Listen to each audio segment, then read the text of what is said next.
What about now? Can you guys hear me? Oh man, this is bad.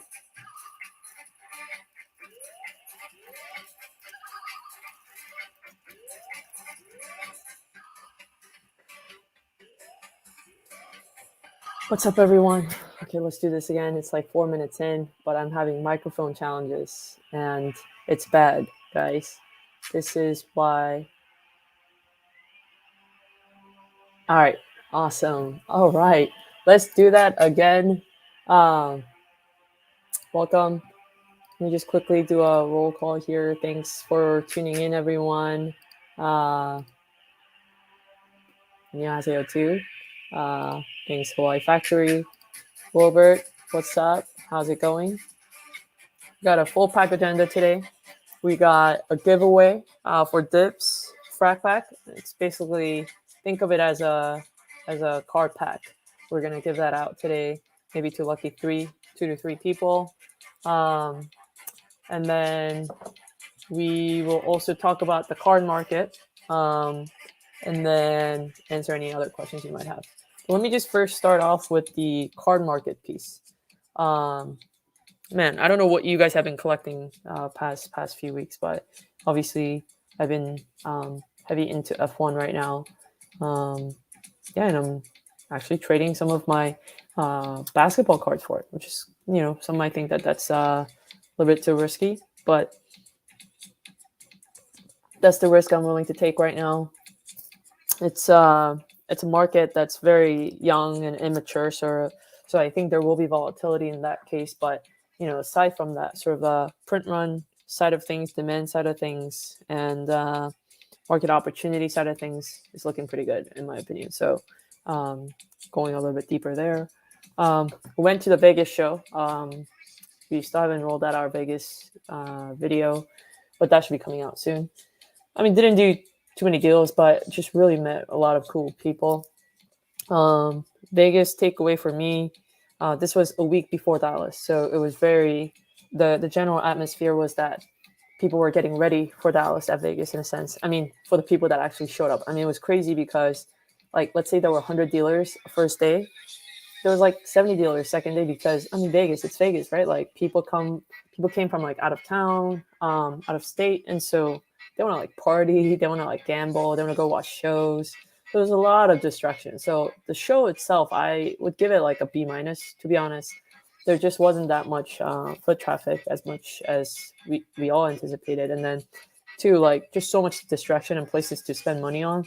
I don't think people are like wheeling and dealing as much as they did, like, in previous Dallas shows or like in Chicago, where like the only thing that you can do and the only reason why you're there is for cards, versus Vegas felt more like, I'm here to actually like hang out with my family, go watch shows, go eat good dinners, and then, maybe check out the card show as well. So that was a little bit disappointing, but we learned.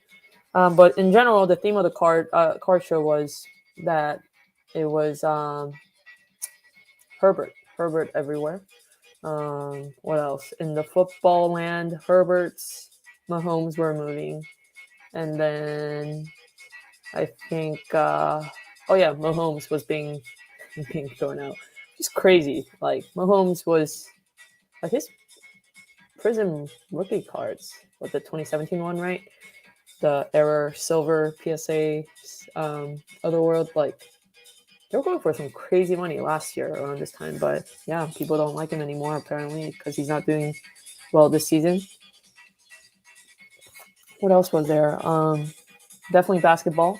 I was genuinely shocked at how much modern basketball was moving, given it's so early into the NBA season, regular season. But I think there's like a lot of people playing spec plays. Some players, notable players that moved a lot from what I saw. Ja Morant. I think, and this is my personal take, but like, feel free to chime in here, guys. But Ja is benefiting from Zion's underperformance for sure. I think his first maybe year or two of his NBA seasons, his performance was overshadowed by Zion, who didn't even like play a full season, right? But I think now in their third year in, people are recognizing like real skill and real talent and like actual performance over just hype and speculation. Zion, I think Chuck made a joke about this. He was like, if Chuck and Shaq had a baby, it would look like Zion right now. I mean, he's gained a ton of weight. That's undeniable right now. So he needs to figure that out for sure.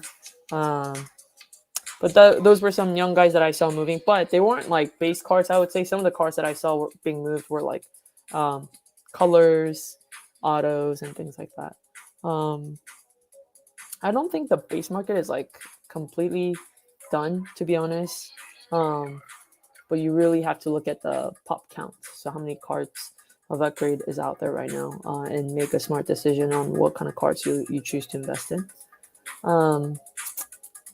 Yeah, I think those were the main things, football and basketball. Oh yeah, and like MetaZoo, I know nothing about it. All I know is it's similar to Facebook's new name. So MetaZoo was moving.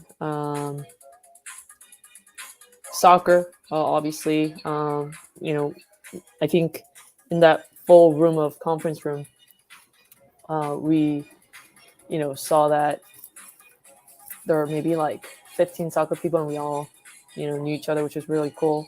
And making deals with each other, that was really cool. I ended up not getting the Ronaldo Mega Cracks rookie that I really wanted.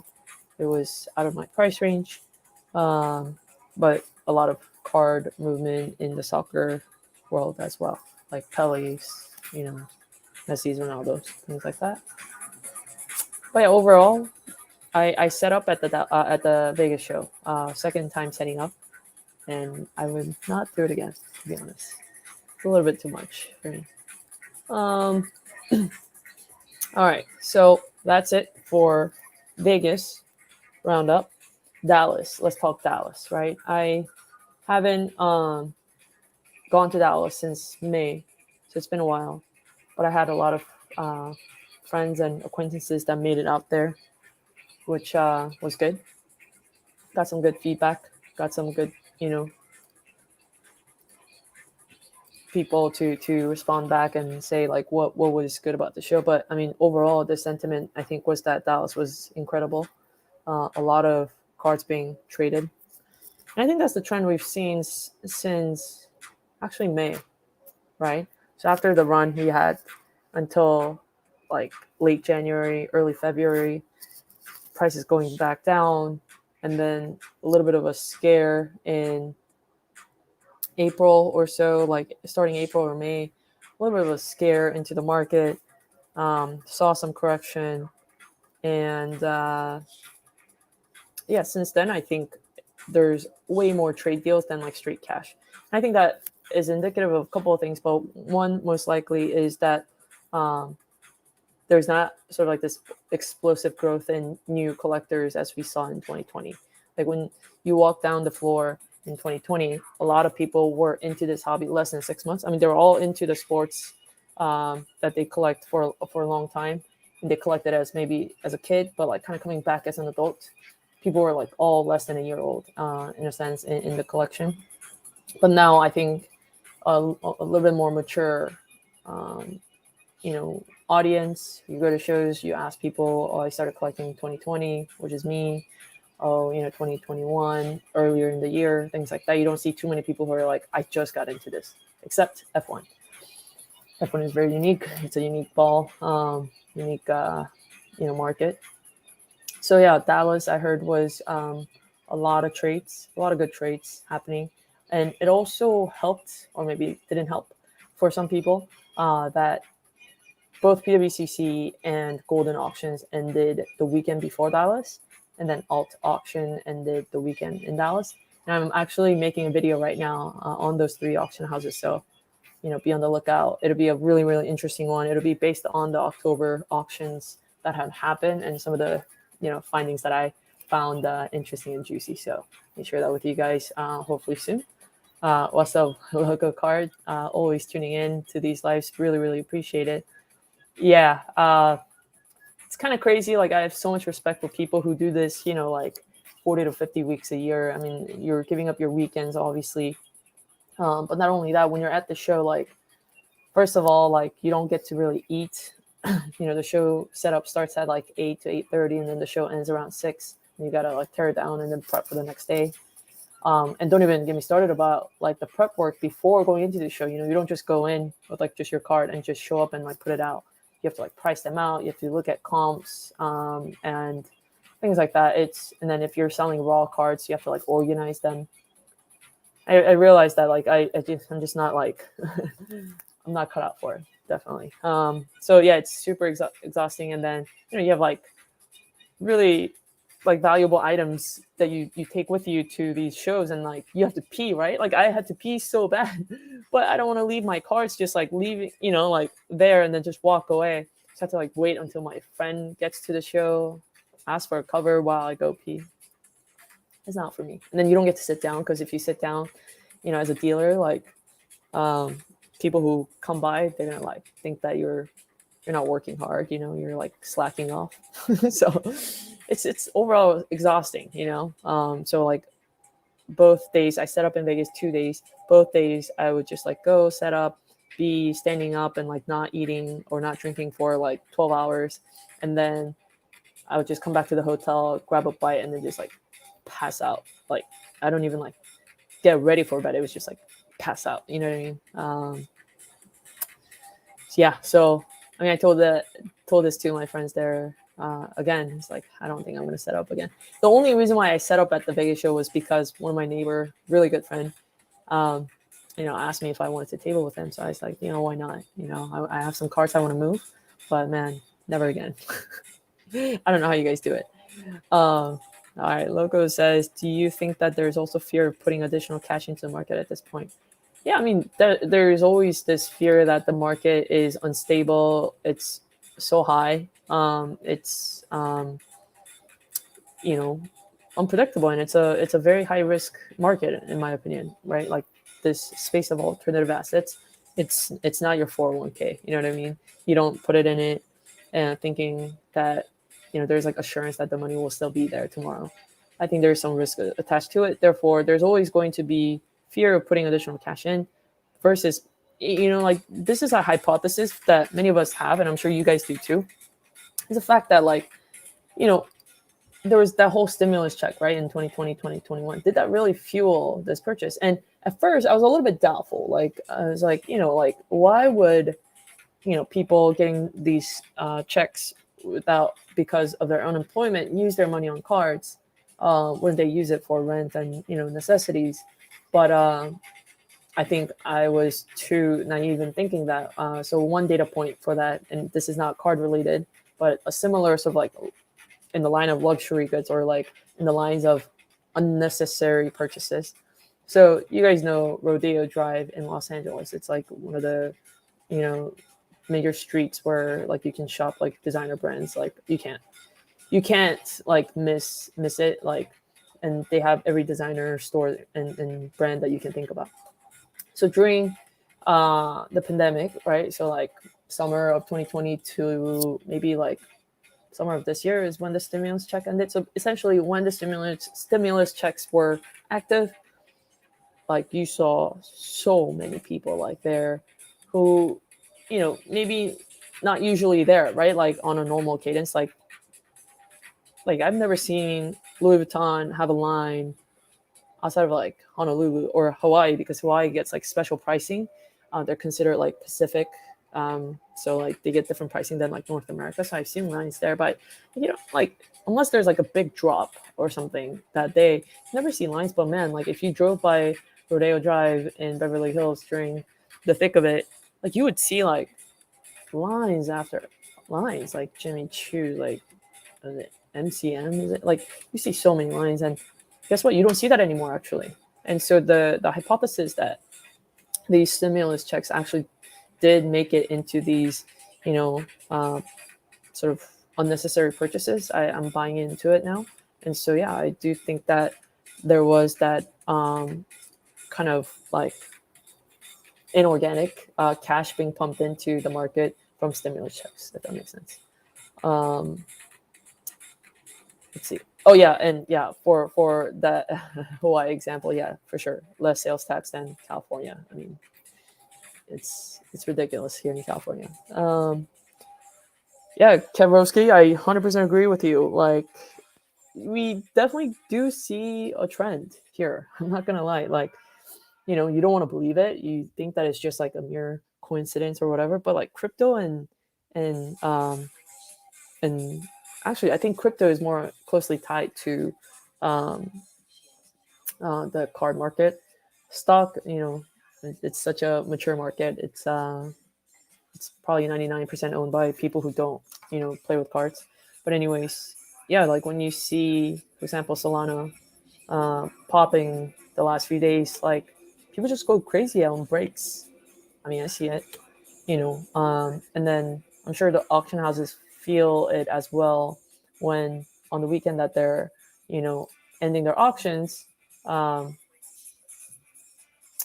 you know, like they might see a correlation between auction ending weekend price and, you know, crypto prices. So 100% agree with you on that. Yeah, shows mad respect to all those dealers who do this full time. Like during the week, I'm sure they're just like pricing things out all the time or making deals so that they can take good inventory to the shows in the weekends. The weekends, they're like hustling. Like they're not eating, they're not drinking, they're talking the whole time. It's not like they're just like silently like watching a movie for 12 hours, but you're like talking, making deals. It's like tiring. It's not for me. It's too much. I'm not cut out for it. I think the second day I just like got so wiped by the afternoon. I had to like take a break. I had to go outside and take a break. It was bad. The friends are really pushing Shiba Inu. I know nothing about crypto. Is there an equivalent to a card comp, for example? Would it be like buying Luca Prison Base at 2000? I don't. It's actually different, I think, and the value proposition of these two things are very different, and like NFTs too is very different. I think sports cards and any other collectible items in that category, right? Like autographed jersey, autographed helmet, signed check of Marilyn Monroe, or whatever it is. Um, Collectibles hold a different value than crypto. Crypto is more functional. Like right now, people are buying up crypto with a direct like USD to crypto or like whatever you know, checking or savings account you have, like putting money in there. You're not actually like maybe transacting with it as much. But this like concept of like decentralization is like really critical in understanding crypto, as in like it's not a collectible. You don't just buy crypto because there's like essentially a lower supply than demand, or because it's a rare thing. It's not rare. Like anybody can go buy crypto today. It might take some time for you to buy it, well, especially Bitcoin, but there it's not the value proposition isn't on like rarity or, you know, like collectability, but it's more so functionality. And I kind of believe that sooner or later there will come a day where we do a lot of transactions, you know, using crypto, and this will be like sort of the centralized place of transaction and exchange, because of the sort of the archaic infrastructure that like banks currently hold. Like for example, locally, if I wanted to wire you, because wiring is instant, right? Like versus if I sent you like through like PayPal or Zelle, it takes like a couple days for it to clear because that's how long it takes for them. But if I wired you something, it's almost instant. Like my bank's going to charge me $45 to send that to you. Your bank's going to charge you receiving wiring fee. So they take a cut of that. And then there's like, you know, like tax issues, like you have to like report it, like all these above a certain amount. But then crypto, it's like almost instant. And there's, you know, they're still working on it, but there's like, you know, security strength as well on the crypto space. So I like that aspect of it. But I mean, what do I know? I know nothing about crypto. If I could rate myself from 0 to 10, how much I know about crypto, I'll give myself 0.2. So, but I don't think, but I know that comparing crypto and sports cards may not be the right analogy here. Okay. Yeah, Rick from NorCal agrees. Stay away from Shiba Inu. Like, I thought it was a joke at first. I'm not gonna lie, guys. Like, I thought it was Dogecoin that people were talking about, but it wasn't. There was an actual coin. Shiba Inu. I love Shiba Inus, but I don't have any Shiba Inu coins, unfortunately. All right, guys. We've talked a lot. If you have any other questions, let me know. But I mean, who's gonna make it out to like the Tampa show in November or the Bay Area show happening? I think November 20th to 21st. Hit me up. I might try to stop by while I'm in those cities to make some deals, hopefully. But yeah, one advice or one kind of like thought that I had recently was like when you're making deals with people off like eBay or off whatever, like whether in Facebook, Instagram, whatever, like what I found effective is like actually just get their phone number and get on the phone with them.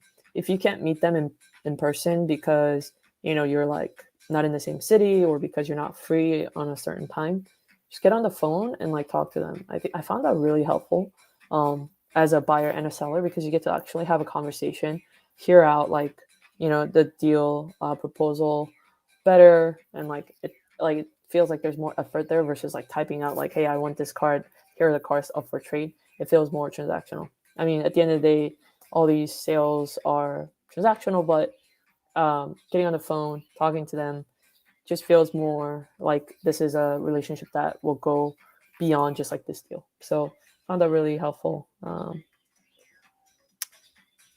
Rick has some insight for us. Buy Bitcoin, it's like buying Luca RCs. Could have bought Luca Prison at $20 in 2019. Same Bitcoin was under 1K in 2016, but it's guaranteed. That's true. I saw a video not too long ago. A guy posted on YouTube back in 2008 saying like buy Bitcoin, and it was like less than $1 at the point. Like, and he listed out like very legitimate reasons, like all accurate points of like why you should buy Bitcoin. And then like some of the older comments were like making fun of him. I'm not even lying. I can maybe link it to some of you guys later. But like people were making fun of him straight. And then the more recent comments were more like, man, this guy's like sitting on like millions, right? Or maybe billions. Which is cool. For sure. Right. Alternative investments like cards and crypto spend only money you can afford to lose. Very good point. I think the human psyche is to want like big bang, big wins. I'm sure it happens to some people, that Vegas mentality, but I do agree with Rick here that investment is called investment for a reason. It's trying to grow your discretionary income that is left after your primary needs are met. So yeah, don't buy sports cards with your kids' tuition or something like that. This is an interesting question. Flex got tips on moving a weird card. I have a Curry 2019 Illusion sticker auto number 25 PSA 9. Base has gone for 785 and 9. What would you price it at realistically not getting traction online? So a base without the sticker auto went for 785. So you're asking, what should the sticker auto go for? I mean, the Curry auto market is definitely in demand, no matter what kind of card it's on. Plus code, I don't know if you've tried this. What I try to do when I don't have, like, if I have like no idea, obviously this card is worth more than 785, I think, right? What I try to do if I'm actively trying to get a value of the card, or if I'm actively trying to move the card, is actually put it on eBay as buy now, or sorry, put it on eBay as best offer, and then see what kind of offers you get. That's what I would try to do, actually. It actually works. People throw decent offers, and if it's actually in a slab, I'll put it on my slabs as well, and then put a best offer number there, and then hear out offers, and you kind of get a sense of like a range at least. Like obviously there'll be like low ballers, and then there'll be decent offers made, and then make your decision there. I hope that was helpful. Is Shiba Inu like by Kobe White last year? How is Kobe White doing right now? I mean, Chicago is doing crazy. Let me look that up right now. I'm going to card ladder. I have so many like hobby tools now. It's not even funny. Like when I first started in the hobby, I had like nothing. I just had to go to eBay for stuff. But now I go to my slabs, eBay, card ladder, like all these different tools, and it's amazing. Go to auction house sites to see historical sales, like Kobe White. Let's see. Oh my lord. Kobe White PSA 10 is going for $23. Let me see if I can share this. Can I share this? No, I can't. Okay, maybe I'm looking at the wrong card then, guys. Kobe White Silver PSA 10. $137. Now in the last year, wow. Here, guys. December 21st, 2020, Kobe White Silver Prism PSA 10 was going for $1,177. $1,177. Insane. Then down to, it did go all the way down to like 120. Yeah. 115. It's now back up to 140. Wow. To come down from 1170 to 140. That's a big slope. That's crazy. But yeah, I mean, I don't know anything about Shiba Inu, but maybe you and Rick from NorCal can connect, because that's not my territory. I mean, yeah, I mean, you know, people really care about the performance of these players, right? And sometimes all it takes is a game. Like, I'm telling you, I'm keeping all my clays because I believe that, and of course, bias here. I believe that Clay can do another like of those, like, you know, however 11 threes and a quarter kind of game again. It's so easy for these shooters as long as they get open. Actually, I think there was a statistics out that like Steph Curry's 3-pointer percentage is like way higher when he's contested versus open. They're just like designed for the battle. But yeah, I mean, all it takes is a game, Pepe. All it takes is a game. I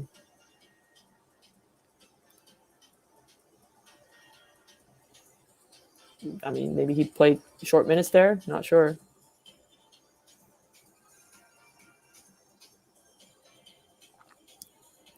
Kobe White movement like the Squid Game. All right. Oh, so Shiba Inu hasn't crashed yet. Interesting. Yeah, I mean, there are so many coins out there right now. If you're doing it for fun, make sure you're doing it within bounds, within, you know, sort of with money that you could lose.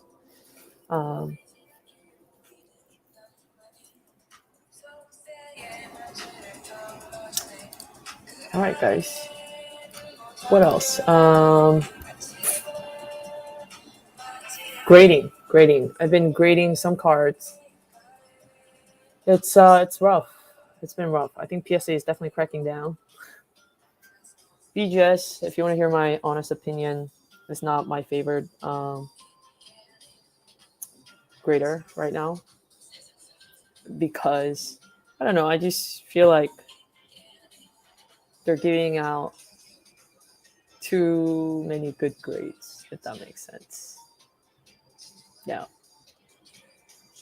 And at first, you know, people might send it to BGS because they're getting better grades, but eventually, you know, like this whole hobby is built around rarity and like toughness and like that, like one card that is different from the rest. Like that's what this hobby is about. And yeah, I think if the word kind of aligns, you know, with many people that BGS gives out, you know, easier grades, I think some may prefer PSA at that point. Yeah. I also know nothing about F1. If I was going to invest $100, where should I start? Buy a Max base card, Max Verstappen base card. He's looking like he'll be a good candidate for a championship this year. If you can put in a little bit more dollars, like $140, $50, I would go buy a base Lewis Hamilton card. Like the bases are like so overlooked right now because, so many people are chasing after like the colors or whatever. But like, this isn't like Luka base. This is like 2012 Kobe base or like Curry base. You know what I mean? Like the print run is like so low that even the bases will, I think, continue to hold their value and go up in demand. All right. So, as part of the Hi Global Sports Card Investor, I wish I was a champion of like something, just a normal person here. So the plan today was to give out some Dibbs packs. I don't know if you guys are down for it. By doing a trivia and answering some questions. So I've been doing some videos on Dibbs. We have like a exclusive interview with the CEO as well in the latest video. Go check it out if you haven't already. Dibbs is really cool. So like if it actually ties up really well. Like if you think about the card market, right? Like let's talk about basketball, for example. We saw Luka base PSA 9s, let's say, just like slashing 50% of value like over the last 7-8 months. So, like you might think that Luka cards are done for, that Luka cards have gone down in price. Their market cap has gone down, like you shouldn't buy that card. That's actually not true, because when you look at the sales of NT RPAs of Luka cards, when you look at those sales, it's record breaking every single sale. So what does that mean? Like, I mean, higher ends are not really impacted by this correction in a sense. It's so rare. Like there's only like 50 of them or 25 of them, things like that, right? So for normal people like us, like if we can't get into like a $1.5 million Luka NT RPA BGS 95 or whatever, what option do we have? You have to get a piece of it, right? I mean, you still win because you don't have to, like, the benefit is you don't have to put $1.5 million up front.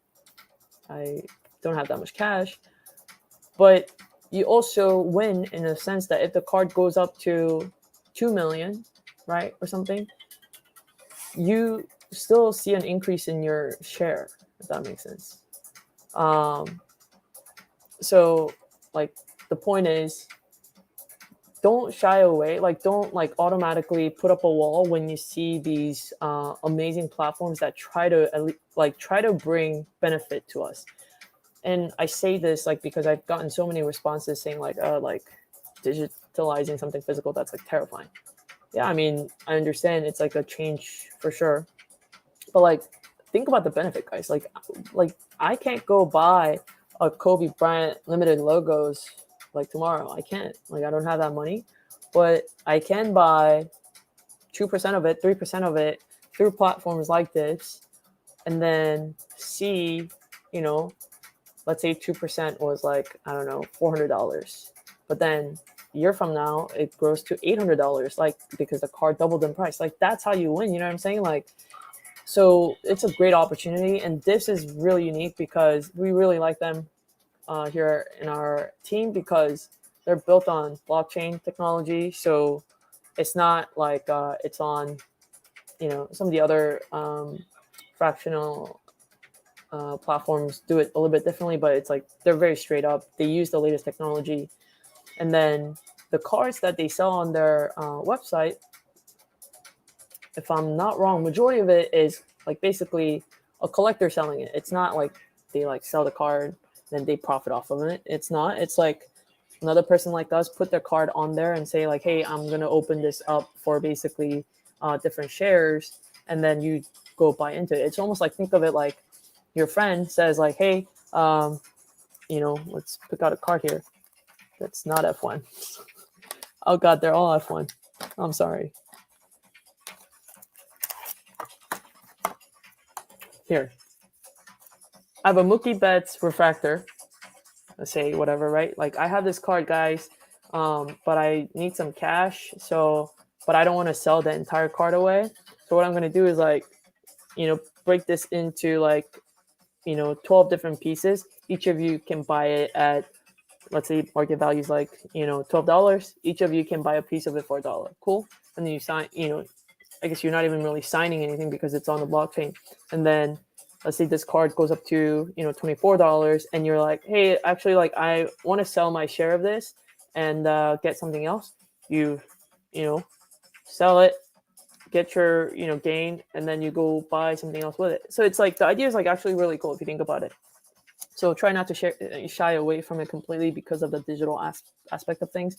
I think there's like a great perfect, middle where you can have some physical cards as well as digital cards. Like why are you on YouTube? Why are you on Instagram? Why are you, on Netflix if you don't like digital stuff? You know what I mean? So just my 10 cents there.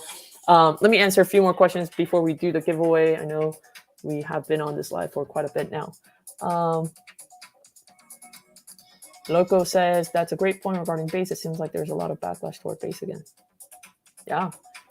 Base is where the hobby grows on, you know what I mean? So, Lewis Hamilton Topps Chrome base. That's right, where he's doing the post. Lewis says, what is the cutoff price for getting cards graded at PSA? I think 150 right now, right? For Express, if I'm not wrong. Let's see. All right, Loco, we'll do the Dibbs giveaway right now. 1 second, all right? Over YouTube. Maybe y'all two can take one. All right, we'll start trivia in 1 second. Global Sports, that's a very interesting point. I asked Evan, the CEO, about this, and they have so many. Their first flow of like signups came more from, I think, international collectors. I think they're trying to get this international, like globalization is like their next thing. So stay tuned for that, for sure. Townie, damn, your F1 collection is insane. You got it through grinding and buying and selling. Good stuff. Yeah, I got super lucky. I think like had some initial cards that really blew up that I had to let go. I mean, those were amazing cards to me, but I had to let go to like kind of chase after cards that I really wanted, etc. And then also being able to rotate some of the other sport cards into some of these F1s. Okay, fine. I'm gonna show it off. I showed it off on Instagram anyway, so I'm happy to do it here for you guys. Oh, where'd it go? All right, here we go. This card I just got. It's pretty signature card for Lewis. I have some other ones here that I want to save for showing later. Got a purple Leclerc. It's pretty nice. You know what I mean? People don't really like purple. I don't like purple. Got this graded myself. It's painful to see. I don't know if you can see the grade there. There we go. You gotta take it. F1 cards, if you guys don't know, is Topps Chrome. Terrible condition right now. So, all right. Favorite to win. Let's see. Maybe I'll speak with a card. This guy. All right. Last question. Where is F1 cards you got that took off, or more like NBA cards? Where it's F1 cards you got that took off, or more like NBA cards? Tony, I'm sorry, I don't know what that means. If you can kind of re-summarize, that'd be great. Anyways, all right, let's do this trivia. Let me get my questions ready here.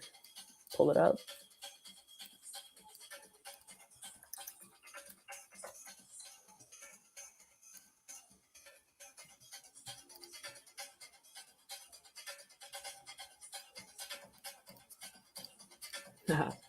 I want Lewis to win a few more races and make the last race really interesting. I mean, I was like kind of like bummed that like, oh yeah, if Max wins this race, is it pretty much like done for? Actually, no, because if like he crashes and just straight like, bags one race and gets 0 points, we still got a game. So I really think, like, of course, like, chances of that gets lesser and slimmer as we get closer to the end of the year, but like, it's still going to be like a tight one. You know what I mean?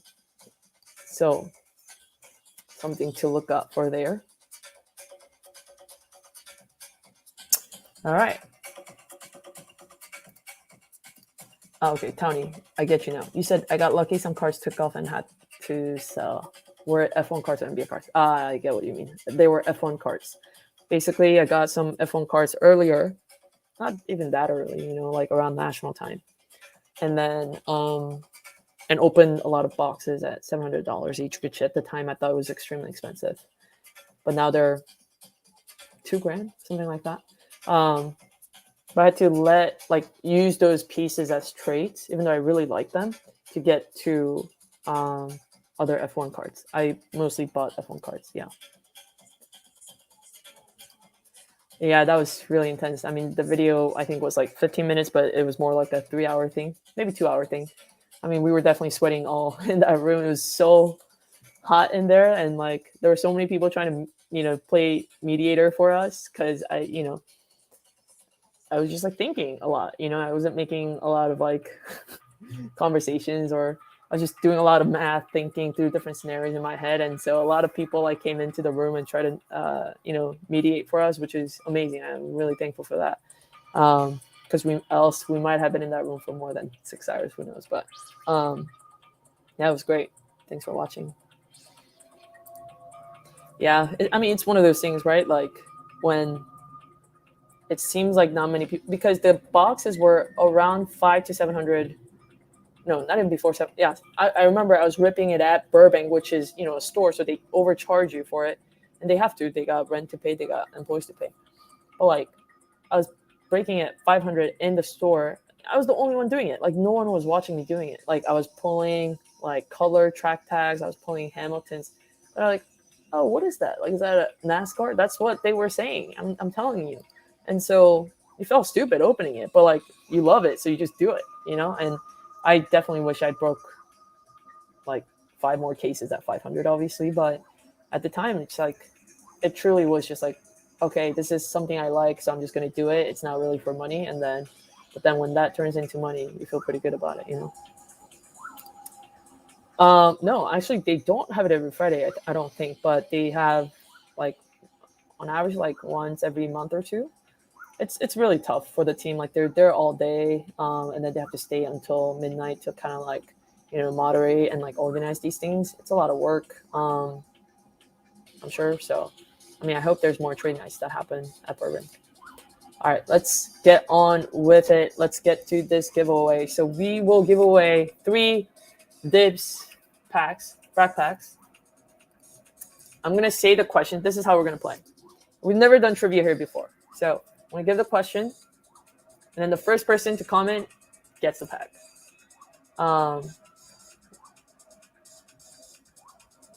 Sorry, I'm like fascinated by Tony's questions here. Why did you do it though? Box breaking those F1s at 500. You always liked F1 or just had confidence that was going to be a huge. No. Like, it was legit. Like, oh my gosh, they have F1 car box. Like, what? Let's open it. I just watched the race yesterday. Hamilton won. Like, let's pull some Hamilton. Like, it was literally like that. It almost felt like I'm throwing 500 away to just like kind of collect something that I like. That's why I didn't do enough of it. If I was like, oh, this is going to be like huge value later, I should have done like 10 cases. You know what I mean? Just sat down, just wrote, like, because I believe in it. I didn't. I just did it because I liked Lewis Hamilton. That's all. F1 number refractors are underpriced. No. In the long scheme of things, in the larger scheme of things, yeah, underpriced.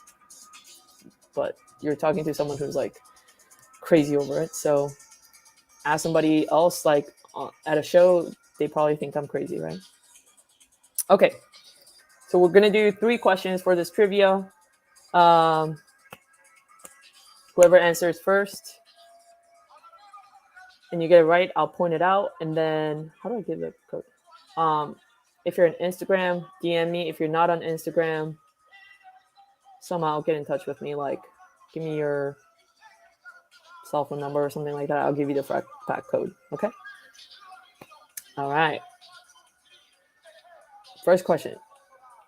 I've never done this before. I feel like there should be like a drum roll. Where is Dibbs headquarters located? I said this in our last video in the interview with Evan.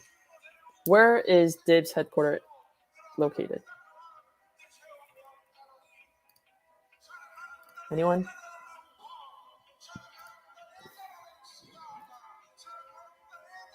Solar. Austin. Yeah, that would have been pretty cool. Anyone? New York. No.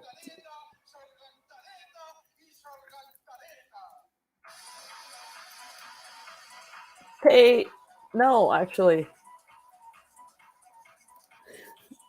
I feel like y'all just writing like places y'all live in or something. You have to name the city. Fine, I'll give it to you guys. It's in California. It's in California. Name the city.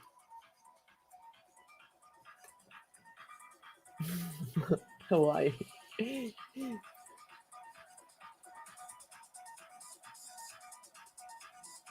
Not SF, guys. There's not many cities left. You went way too south, Dale. Not San Diego.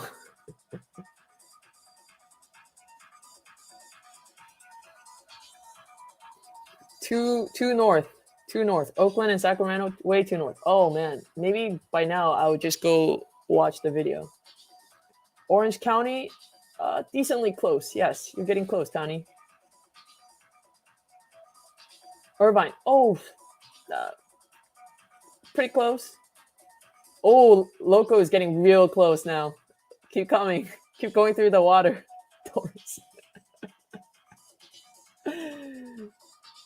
Keep going. Anaheim. No. Pay, you went way too... You went south. Gotta come back up. Mike, LA. It is Greater LA, but the city is not LA. Oh, gosh, guys. You guys... Carlos, you got it. Congratulations. Carlos. Dang. I think Carlos only answered once and got it right. All right, Carlos. That is correct. That was super fun. I'm not gonna lie. Dibbs headquarters is in El Segundo, guys. Congratulations, Carlos. I'm gonna write your name down. If you are on Instagram, message me. If you're not on Instagram, link up with a friend with an Instagram and message me, and I'll be sure to send the card or send the frac code to you. All right, y'all ready for the? Oh, Carlos, you live in LA. Nice. So that was easier for you. Loco, stop it. It ain't Anaheim. All right. Second question. I'm sorry, this is too funny. Second question. All right, here we go. All right. What time of the day is the Dibbs exchange platform open? First to respond wins.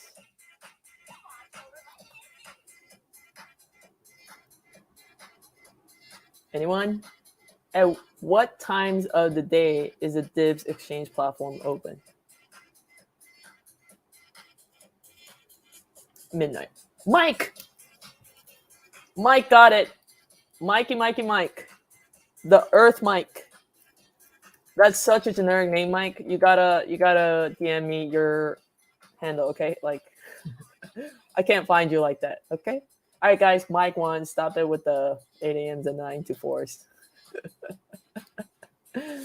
Todd, you're right too, but unfortunately, Mike responded first, so Mike is going home with the frac pack. All right. All right. Last question. Last question, guys. Y'all ready? Okay. And this is semi-relevant for Dibbs, but last question. In the one and only Dibbs Frac Pack opening video that I posted, what was the sport of cards that I pulled.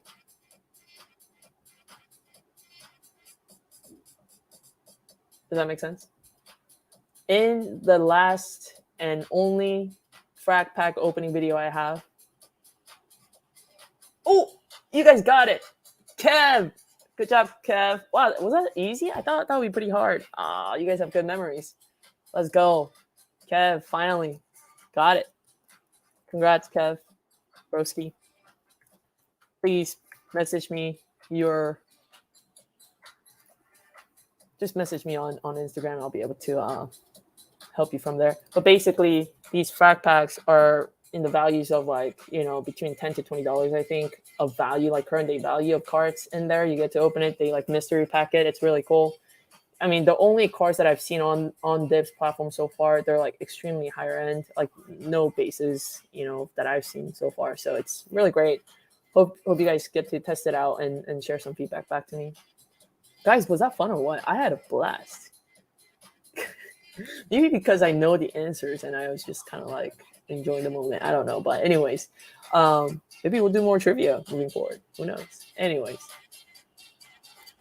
Hey, this is about Dibbs.